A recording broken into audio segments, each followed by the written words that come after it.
Hey, this is Billy Childs from Brittany Fox, and you're listening to the Cosmick Voice. It's one small step for man, one giant leap for mankind. This is the Cosmick Voice.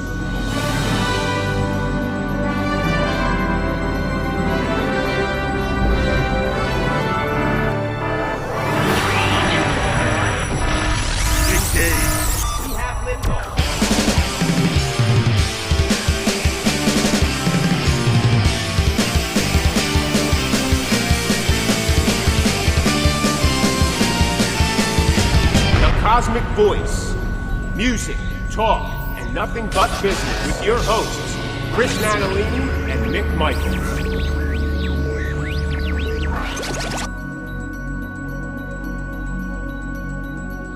Hello, everyone, and welcome to the Cosmick Voice. This is Season 8, Episode 10. I am here with my co-host, Chris Natalini. What up, what up, what up? And I am Mick Michaels. Welcome back, everyone, to another show. Chris, how are you, sir? I am doing awesome. Mick, how about yourself? Fantastic, as always. As always. Yes. As always. Behind the mic, on the screen, doing what we do. That's right. Talking music, talking business. Talking something. Talking trash. Something. Talking smack. Talking trash. Talking smack. Absolutely. Absolutely. A lot of trash and smack talk before we hit record. Get it out of our system. That's all. Yeah, we got to get it out. Yeah, that's how we keep it PG. Exactly right. All that stuff's out of our brain. That way we can just talk and we don't have to second guess. That's right. We can laugh about it. Ha ha ha. In the music business. Ha ha ha. What have you been up to, brother? What have you been up to? Oh, man, same old, man. Just getting through, just trying. Still searching for that fourth member. Still doing it, but that's okay. That's okay. I feel good. I'm positive about it. It's just a matter of time, just waiting it out. I've always said this, and I've learned this about myself through the years when I look back at these little curbs that I've hit in my career through the years.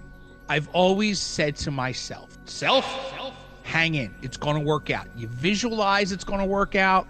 It works out. It just always works out, right? Everything always works out in the end, the way it's supposed to be. So even in my early years, I remember saying to myself, I'm going to get there, man. I'm going to get overseas. I'm going to do these things. I'm going to be on a vinyl record. I'm going to do, and guess what? I've done them all. So I just keep telling myself, it's going to happen. We're going to find that guy. It's just a matter of getting through it, finding him, figuring out. The universe is just telling me right now, we're just not there yet. For whatever reason, maybe the person we're looking for, his or her universe, isn't ready yet. And then when their universe is ready, our universe is ready, and then it'll match up. Because it may not be about me and my guys. It may be about the other person. So maybe they're not ready yet.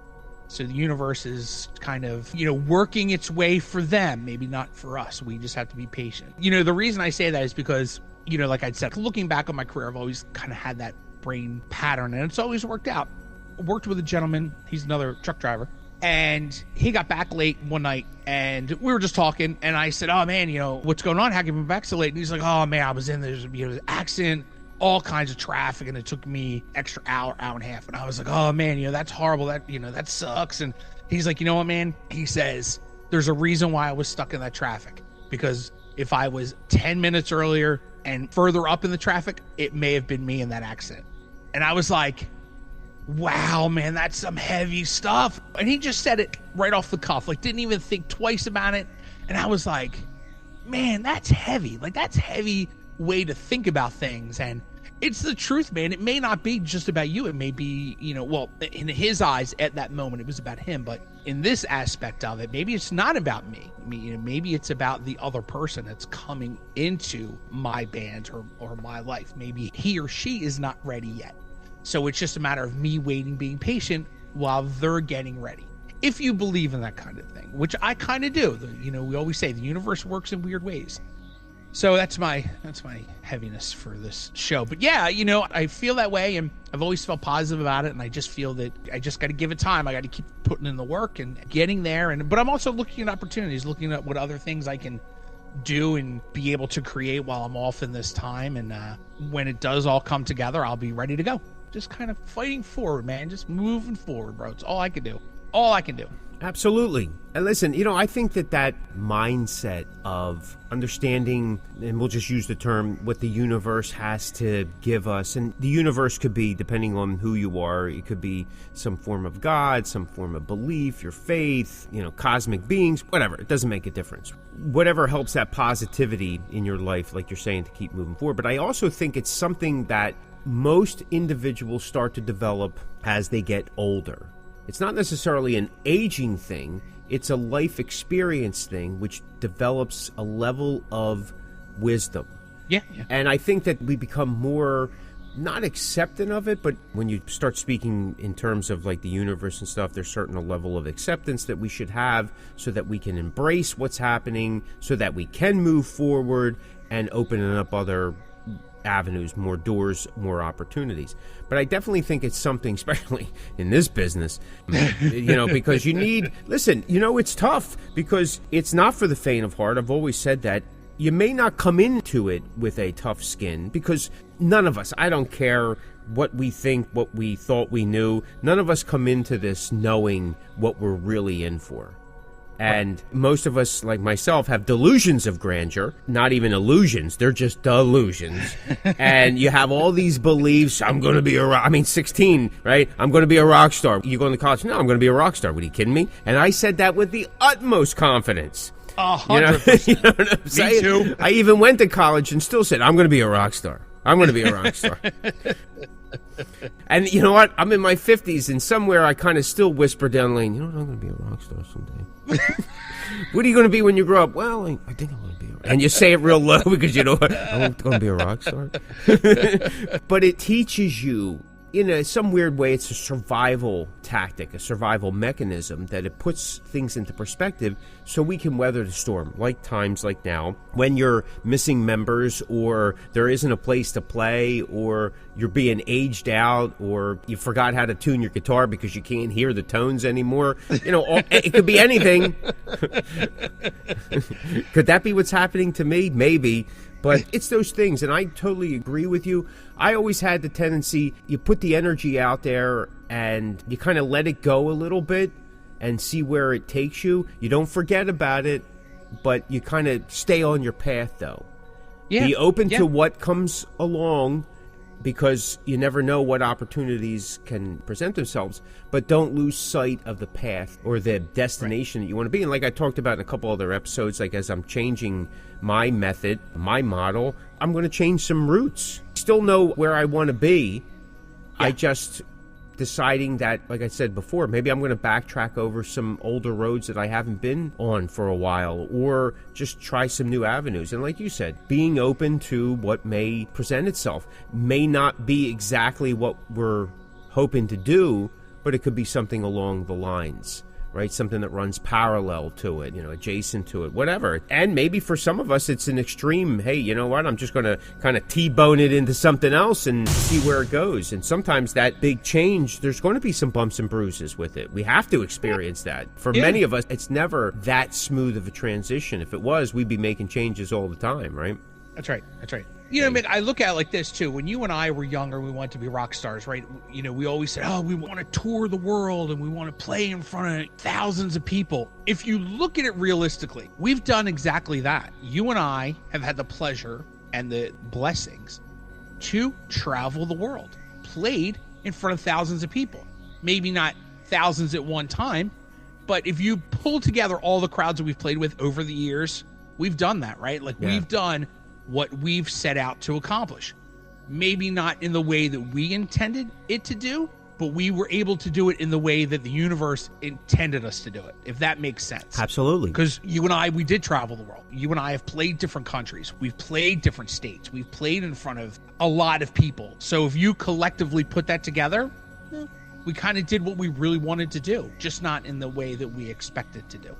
That's true. It's 100% true. And that's a fantastic way of looking at it. Because again, and we talked about this before, sometimes it's just the perspective that we take. Because if we're constantly comparing and this is why I think sometimes it's not a good model to follow or compare what you're doing compared to, your heroes, in a sense. Like, say, if you're constantly comparing yourself to Metallica, well, then you're just setting yourself up for complete and utter defeat every step of the way, because it's a whole different path. You're never going to travel the same roads that they did. It just isn't going to happen that way. Like, whether you're starting out now or you started out when they started out, it's different for everybody. And until you embrace that and niche out your own path, right, wrong, indifferent, doesn't matter, it's not going to happen for you, and you're never going to appreciate the accomplishments, big or small, that you make. Right. Sometimes age puts some things in perspective, and you realize, maybe I should have appreciated that more then. And like Tommy Kiefer said, you don't know what you got till it's gone. And for all of us, and when I'm saying all of us, I mean indie artists, even some of the guys at the top level, and then the guys that are down at the bottom, everybody in between, it doesn't last forever. That's right? Nothing lasts forever. Right. And all of us, at some point, have our heyday, whatever that is, but you can never stay at that level. Things change. For most of us, that's what happens. And that's why you have a lot of artists that still, like especially at our level, they're constantly living in the past. Dude, you did that 30 years ago. I get it. It was awesome. But what are you doing now? Right. I get it. Some guys have made a career on the national level promoting what they did 30, 40 years ago. Yeah. And for some of them, and listen, more power to you, you can do it, because I'm still looking to do it. If you look back, it wasn't even that big then. But they're able to parlay it. Now, is that good business? That is real good business. Yeah. Yeah. Because you got a savoir-faire that you're selling, I don't know, you're selling a pinhead as a silver dollar, and it's working for you. Fantastic. Because I'm seeing that right now. There's a couple bands that are out there, and I'm like, where's this buzz coming from? Kind of missing this thing, but that's good PR, good salesmanship, smiling and waving. I'm not sure. Maybe I don't have that down yet, but I feel like a lot of those guys and girls of that time, and even now, that still kind of refer to their past, is because maybe it was taken from them. In other words, what I mean by that is maybe someone else in that band messed up or was the cause of the demise of that band, right?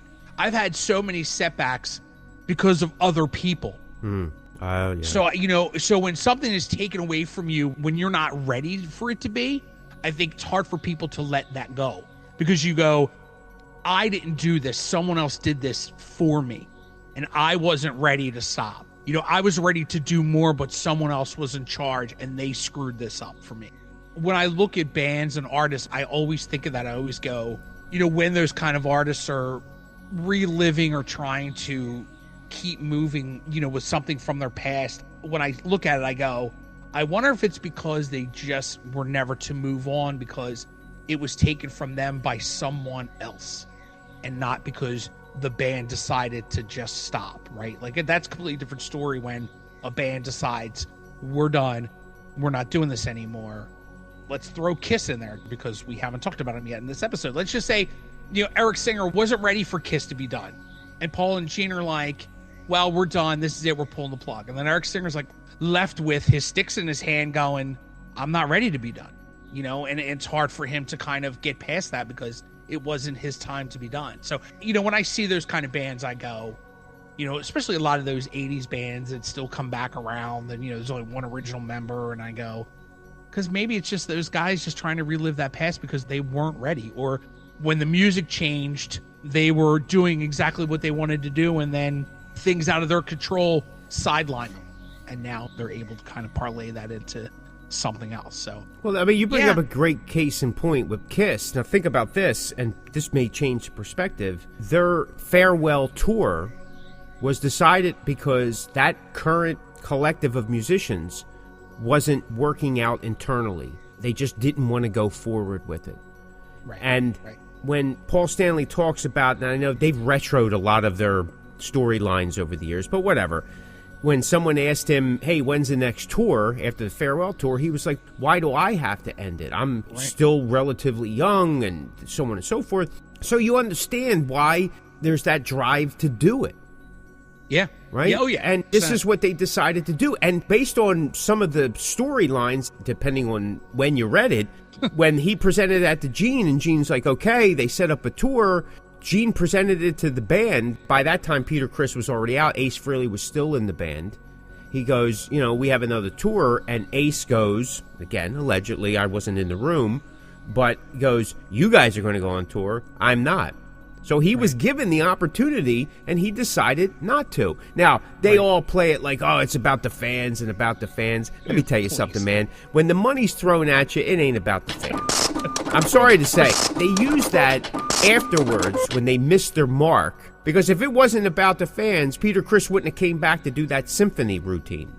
Right. And then everybody gets angry about the fact that, and we were just talking about this privately, just because you started in the band and then you quit and then you come back 20 years later doesn't mean that you're still part of the band. You now become a hired person with a contract. And guess what? At the end of the day, you signed it. Whatever you signed wasn't based on what somebody else signed or what somebody else was getting. You were given a contract, and if you didn't negotiate it and you signed it, that's what you get. And then you get peed at the end? I'm not getting as much as so-and-so? Well, I don't know. Get yourself a better lawyer. Yeah. You did it for the fans? Yeah? How about that credit card debt that you had? Or the bankruptcy that was happening? Did you do that for the fans, too? From what I understand, that's how Vince Neil worked. When he originally quit Motley Crue, he gave up all his shares, and when he came back, he got hired back as a hired gun, not as a fourth member of Motley Crue. Now, it's just what I heard. I don't know how true that is. It could possibly be different now because, they signed that contract to retire and then they got back together. But from what I understand, in the beginning, when he came back, he was by contract. He was a hired gun because he quit Motley Crue. He quit. And he gave up all his rights to that band. At the end of the day, it's still a business. I get it. Everybody's like, listen, you would do the same thing. You got to protect your assets. It's no different than what a company would do. Because it is a company. Believe it or not, they're all set up as either an LLC or a C corporation, S corporation. They're all big business. You have to. Especially at those levels. Stop it. We all wish we'd be in that position. I do. And then who takes the backlash? Again, we're talking about Kiss right now, but besides the backlash that Gene and Paul have taken since, 2001, I don't know whatever, 2001. Eric Singer and Fake Ace, they've been beat up. Like, come on, dude. Like, you're going to take that gig. Any musician's going to take that gig. Any musician. I mean, what's the difference? Okay, all these tribute acts to Kiss, these are guys dressing up, pretending that they're the part. I've seen tribute guys that actually think that they're the real person. They go around acting it. It's like, dude, stop it. Stop it. I don't understand. Just stop it. You're not even a celebrity impersonator. Okay? It's true. At least you know that those guys know. Something with musicians, it's a way different thing. Way different. I don't get it. Yeah, way different. I don't understand. I was at a show, and this gentleman who does a tribute act, he does two different versions. The one, I'm not even sure why he does. But the other one, okay, I get it. At this other show, he wasn't even playing. He was just in the audience. He was still doing the shtick. I get it. Listen, I get it, clown. I get it. You're trying to draw people to your next performance. But stop it, dude. You're not the guy. To me, that's disrespectful. And people are eating it up. It's like, well, what's wrong with the audience? Are you that goofy? Yeah. There's tribute bands that I get that they're not being anybody but themselves, and they're just playing the music. Totally understand that. That's okay. Okay, sometimes they get a little bit of a ego too. But at the same time, when you're playing the character, on stage is one thing, right? Because that's the show. It's a performance. Yeah. But man, I don't know. Just in regular life, I'm not sure. But maybe I got it wrong. Maybe you stay in character. That's how you stay popular. That's how you get people to come out. Oh, look at this guy. He does such a great whoever. No, I don't know. Maybe I'm wrong, and maybe I'm missing the mark. But no, that's silly. The only people that should be doing that are professional wrestlers. They're the only people that can get away with being their character on and off TV. They're the only people. That's it. Anybody else? No. It's dumb. It's silly. I get it. Silly. Another case in point with the Kiss thing. Like I said, Eric Singer and Tommy Thayer have been bashed. These are solid players. I don't care what anybody says. They're solid players. Solid I mean, players. like we talked about with Eric Singer, this guy's been in every band you can think of. Quality stuff. Played with great people.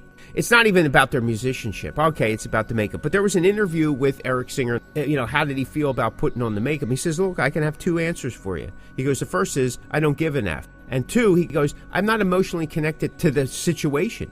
He goes, I was a Kiss fan long before most of you in the room who were interviewing him were a Kiss fan. He goes, from the very beginning, I was there. He goes, if you were asked to be in Kiss, what would you do? Not be in Kiss? He goes, so I'm in Kiss. He goes, I have no emotional connection to the issues that other people have. He goes, it's not about disrespect for me. I don't feel I'm disrespecting anybody. Basically, just took a job. I mean, what are you going to do? You were promoted to manager and your coworker wasn't. Now there's a sadness. What do you quit your job? Yeah. You go home, you tell your wife, your kids, listen, I felt bad, quitting my job. We're going to go homeless. I'm selling the house, but I bought a couple cardboard boxes because, they were getting rid of some for appliances. Should be big enough for all of us. Yep. No, you're not going to do that. Come on, stop that. And no one would do it. Yeah. Even a guy that couldn't play drums, if Paul Stanley came out, hey, you want to play drums and Kiss? Yeah, sure, why not? I'd give it one shot. Hell yeah. I'd make that look awesome. Nobody beats that guy up that filled in for Peter Criss, his roadie, that one night, right? Yeah. Nobody beats that guy up, but the rest of his life, if he's still alive, I don't know, you go, hey, you know what? I played in Kiss. He don't even get credit anywhere. There is some video of him, though, on YouTube, but he can say, I played in Kiss one night for a show, in makeup. Yep. In makeup, yeah. I think a lot of it has to do with people's just dislike for Gene and Paul. I think that's where a lot of that, not all of it, but I get why people are upset about it, but I think it's more about Gene and Paul. And you know what? To some degree, they're probably right. We don't know him. I was talking to somebody else the other day about this, and he brought up John Bon Jovi and some things that in the last couple of years come up about him. And I said, listen, the truth of the matter is, in my experience, in my opinion, you cannot make it to those higher echelons unless you're a level of ruthlessness. Yeah. You got to be a certain way, and there's a cutthroat, and do you want to succeed, or are you going to constantly take the back seat? Well, that's type A personality, and that's why they're successes. There are three people, Gene Simmons, Paul Stanley, John Bon Jovi. It's not just the music for them. They have businesses, multiple businesses. Yeah. And they parlayed it into a much bigger thing, and you can't be wishy-washy in that matter.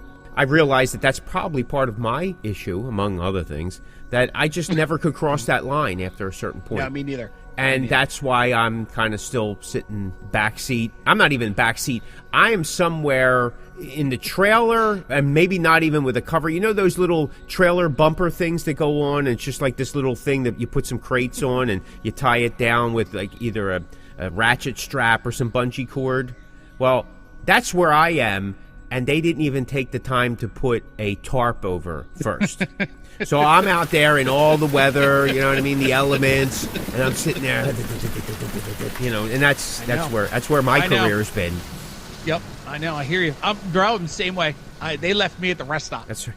You know what I mean? Hey, you're doing this for the exposure. Yeah, That's well, it. I've had a lot of exposure the last 40-some years. I think I'm going to cover up at this point.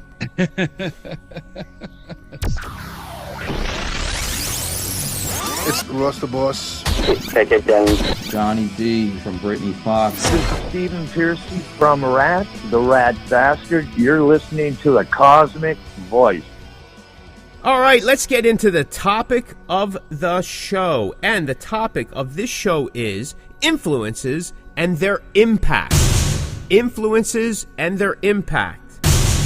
Take it away, Chris. Yes, and more yes. It's just the way it is. When you enjoy something, when you love something, when it inspires you, it comes out in ways. It's simple. It's not a complicated thing. Here we are. Here we go again. Kiss. Reading Paul's book, he talks a lot about the inspirations. He would take a lyric from a song and make it one of his own. And it's just how it is, man. You get inspiration from anything and everything if you're looking. If it's something you love and enjoy, you're going to be inspired by it. It just is. I've talked about it here. I've talked about it in many interviews. one of my bands, one of the song titles comes from a line in a movie that I just saw, I liked, wrote it down, and built around that. And the song has nothing to do with the movie that I saw, but I was inspired by it because I was enjoying the movie at the time. And it hit me in a way where I was like, oh, that's really super cool. And did it. Musically, I've taken influences, whether it be performing, whether it be singing, whether it be writing. I've been inspired by so many people, so many artists, so many different genres of music that I enjoy and love. And I just have always been, I just always make it my own. Sometimes if it comes out that it sounds like somebody else, well, that's okay too. Because to me, I'm not trying to hide my inspirations, because I look at it like this. If vocally, if I sound like somebody and somebody recognizes that and they like that somebody that I sound like, well, then I just gained a fan. So for me, I have no problem with being inspired. I have no problem with using inspirations. I've always done it. I will always continue to do it, even down to, just things that I read in interviews. Sometimes the people that I love and respect, they say these things in interviews and I go, man, maybe I should look at that. Maybe I should think of it that way. But that's what we do as artists, whether it's, I shouldn't say that. It's what we do as creative people. We try to inspire other people, whether you're writing a book or you're writing a script or writing music or doing a podcast, like anything that inspires someone to do something, I think is a really crazy and cool thing. And if I get to inspire people to do something, even if I inspire people to look at something another way, I think that's super cool. I've said it through the years. You've said things to me that I've put in my back pocket and I go, man, that's a great way to look at things, especially when I was starting a band from scratch. You and I would talk here on a weekly basis and you would say things and I go, Mick's right. Maybe I should look at that differently, or maybe take this approach, or maybe I shouldn't do this. Maybe I should do that. And with my last project that's kind of stalled at the moment, there are a lot of things that I've taken into consideration of things that you said. So, you were kind of an inspiration for certain things. So anything you could take inspiration from, I think is a great thing.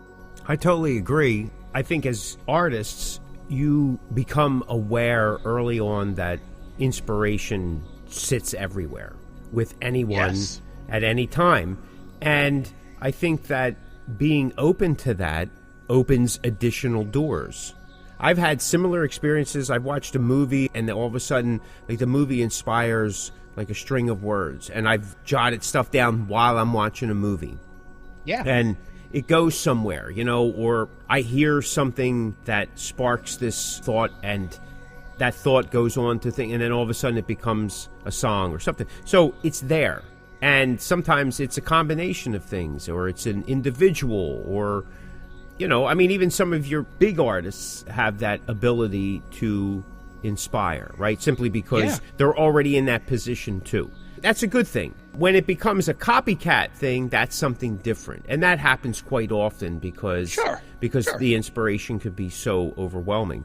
I think that, like you were saying, some of the best opportunity comes when you take all of your influences and those inspirations and you throw this into a mixer, so to speak, and then something new comes out, but it's something familiar. And that's, to me, work. I mean, again, I play in a niche style type band, so we often hear, hey, you guys sound like this, and you sound like that, and you sound like this. And that's cool because some of that's in there. I've heard things that technically aren't in there that people come up with, but I take it. I take it, one, with a grain of salt, but I also take it with gratitude, because it's like, hey, that's better than having somebody say, hey, you sound like shh. Right? Yeah, it's true. True. So it's like, hey, you sound like the Beastie Boys. All right, cool. All right. And then you try to find that 6 degrees of separation somewhere. Whatever works. Yeah.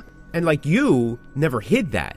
Hey, like, this song could be, and they actually even use that in PR. Like, if you're fans of Judas Priest except Iron Maiden, you're going to like this band. Or for a while, and they actually, after a while, told people to stop doing this because it was throwing people up. But, like, if Rush met Metallica and this is what the kind of music, you know what I'm saying? Or, Lady Gaga does, Slayer, whatever.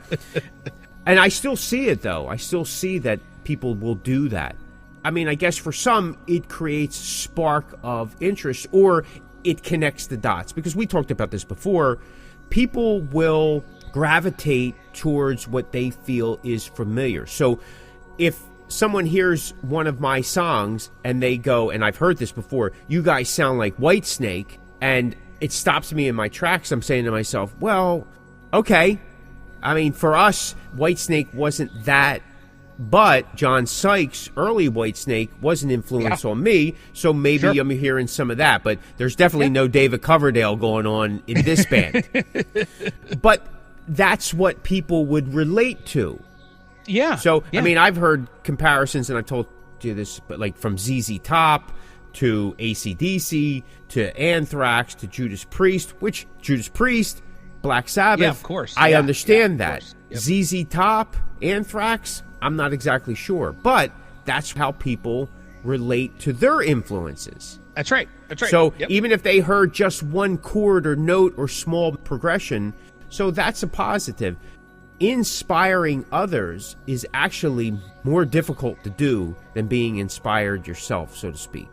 Because if you set out to try to inspire others, we often kind of hit a lot of roadblocks because we're trying to check off these things, and inspiration is something I think is more organic than that.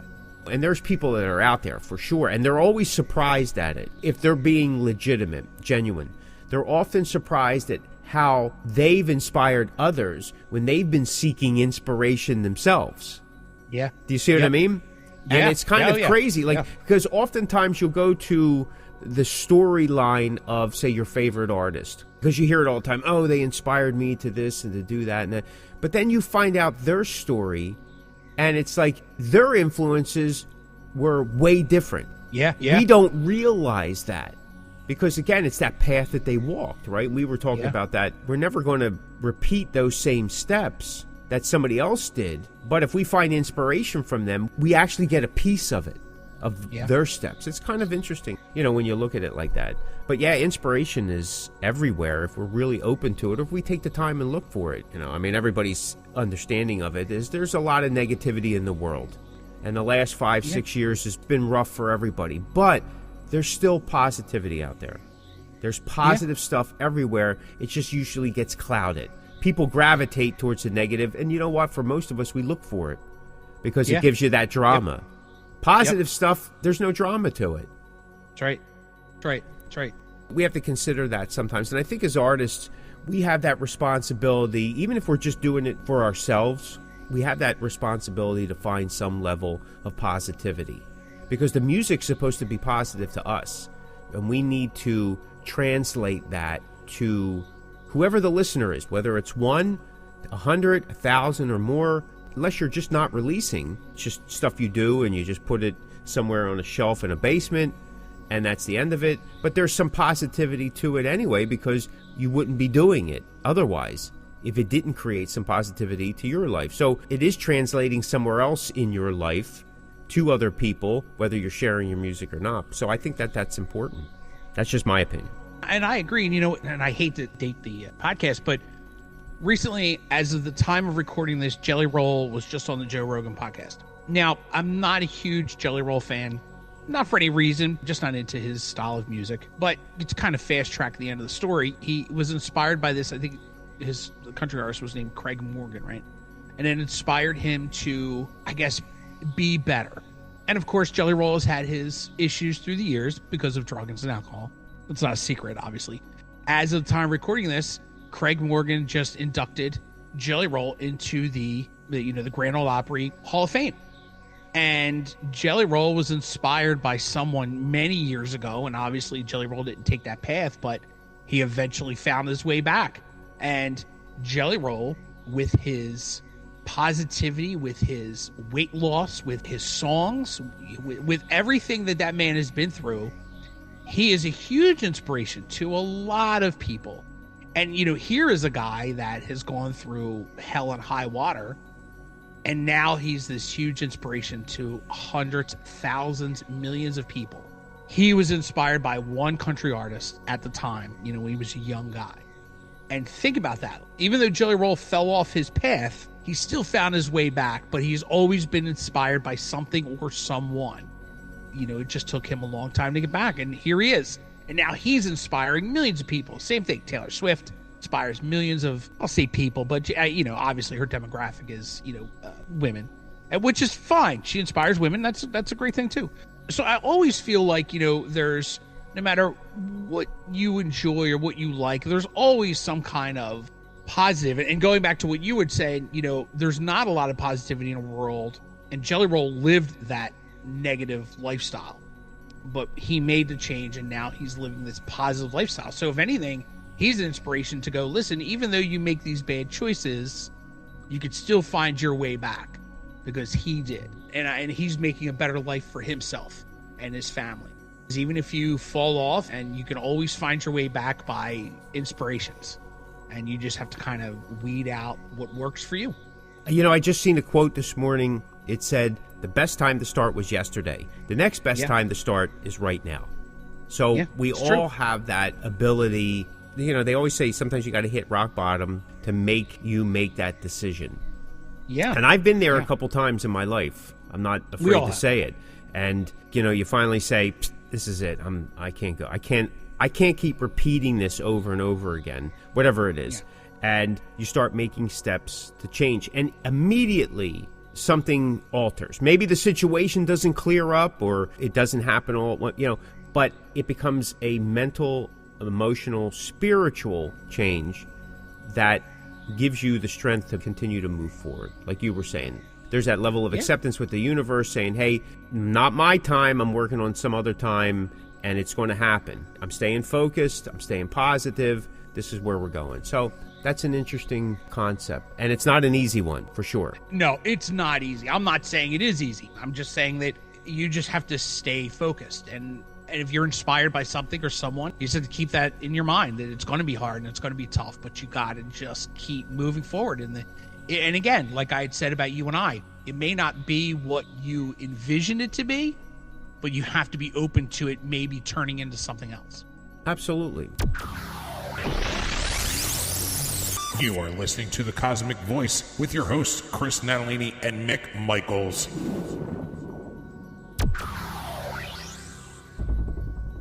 Well, so let me ask you this as we get to the tail end of things here. For you personally, your influences, just maybe narrow it down to one or two, and the impact that they've had, whether on your life, your career, something. What do you think? And I'm sure there's many. I mean, because there is. You know what I mean? And it's not an easy thing. What is your question? Who have they been? How have they impact you? And we can keep it to music if you want. Yeah, for sure. I mean, one, you know, who gets bagged on a lot is for me, but I grew up with him. You know, I'm in my 50s, so during the 70s, early 80s, for me, it was Van Halen, right? And David Lee Roth as a singer, because was he the greatest singer? No. But that says a lot, too, because sometimes you don't have to be the best singer, right? I mean, obviously it helps. And to me, David Lee was a great singer. But was he Neil Diamond or Barry Manilow? No. But he showed you that you could have the flash, you could have the look, you could have the energy, you could have the fun, and still be a badass. And a lot of Van Halen stuff was so uplifting, especially, you know, obviously with the Hagar years, a lot of that stuff super uplifting. But in the Roth years, I don't know, their music was fun, right? So here you got this guy who was an amazing performer, a great frontman. Sometimes the lyrics didn't even make sense, but it showed you that you could do this work and have a great time and look good doing it. And he never stood still. He was a constant showman.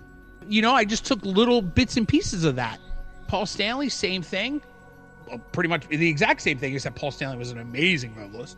Even with Paul Stanley, he could show you that writing a soft love song was just as important to writing a awesome rock song. You know, he was always the love, you know, guy doing love songs. And so those guys, and just those two in general, they always showed me that you could be big and you could have this amazing energy, this amazing aura, look awesome, and still do what we do and never stop in terms of always constant movement. Somebody complimented me not too long ago about my stage performance through the years and how I was constantly moving, constantly doing something. Like I don't want to say I'm not taking a back seat. I let my guys do their thing at those moments, but I'm constantly moving. And I got that from Roth and Bret Michaels too.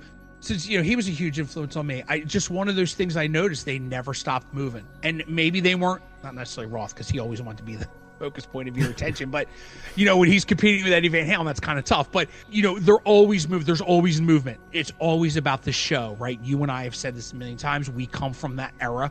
It's about the show. It's about what people are watching and listening to, not just listening. I think a lot of bands in 2025 have lost that.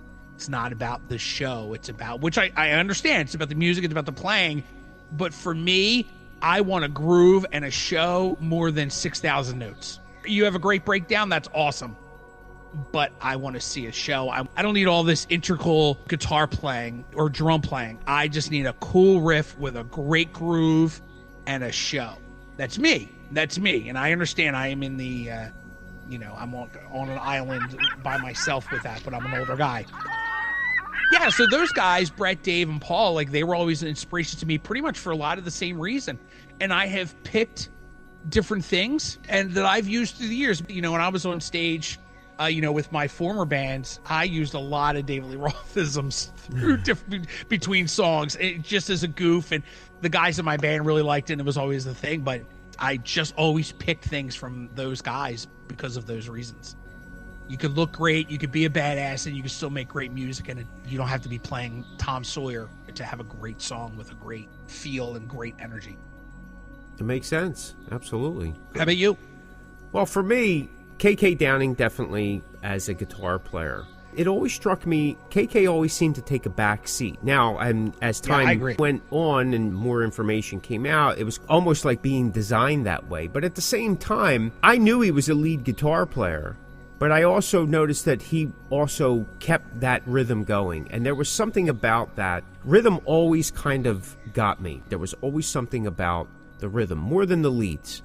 I don't know what it was, but I just loved the rhythm aspect of it.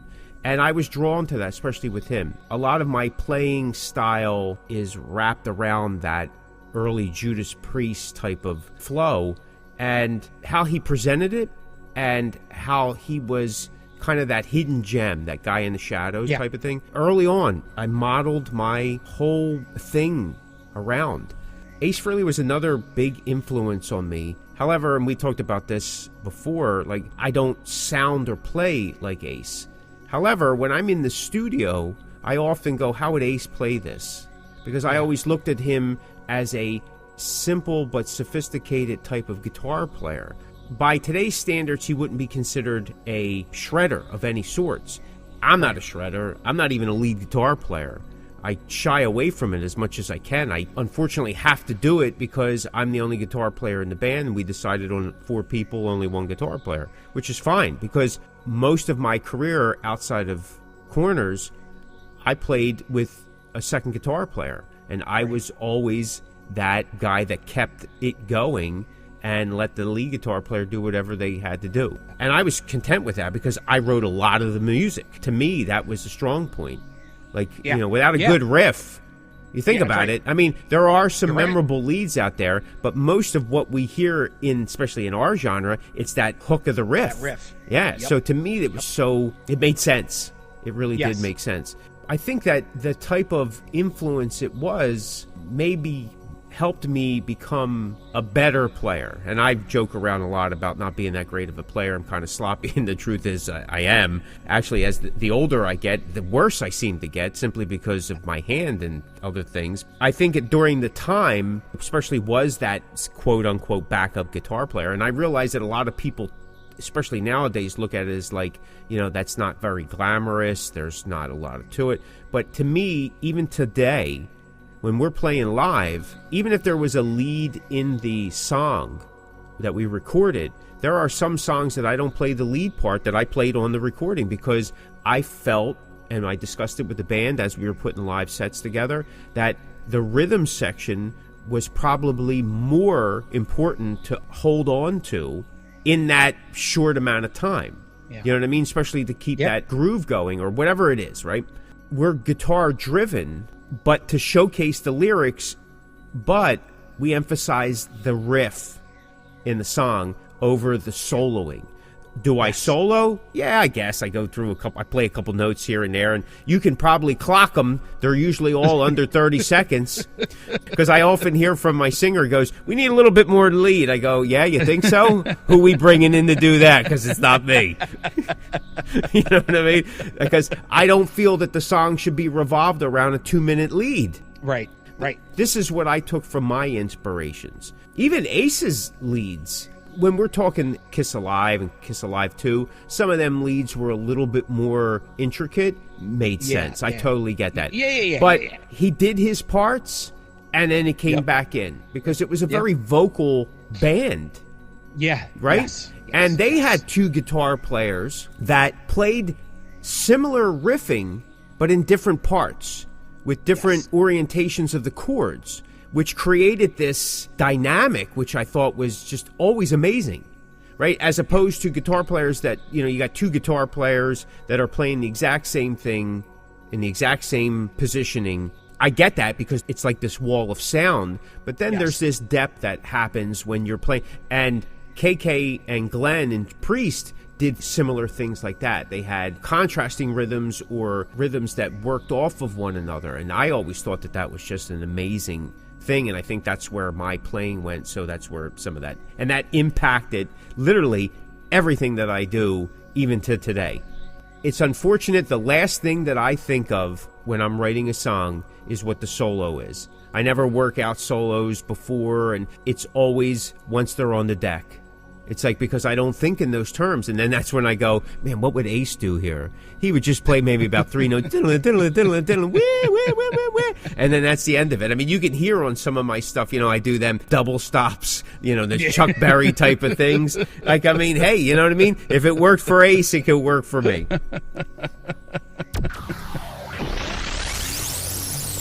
What do you think, Bud? You want to add anything else?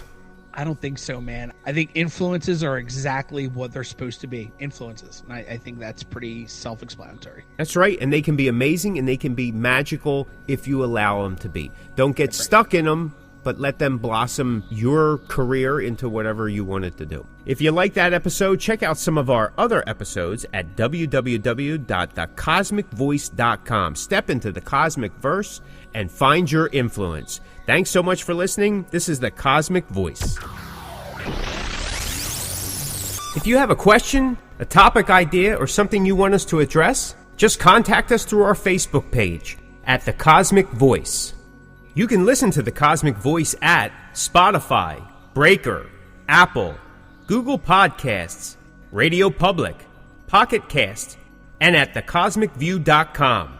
Check us out on Facebook at The Cosmick Voice. All right, folks, that's going to do it for us. If you're hearing this message, you've listened to the entire episode. And for that, Mick and I would like to thank you from the bottom of our hearts. And we hope you enjoyed this new episode. And if you did, please leave us a review on Apple Podcasts and Spotify. Also, feel free to let us know what topics you'd like to see covered in future episodes of The Cosmick Voice. And you can get in touch with us through thecosmickvoice.com and, of course, all of the Cosmick Voice social medias. Take care and be safe. You're listening to The Cosmick Voice. Music, talk, and nothing but business.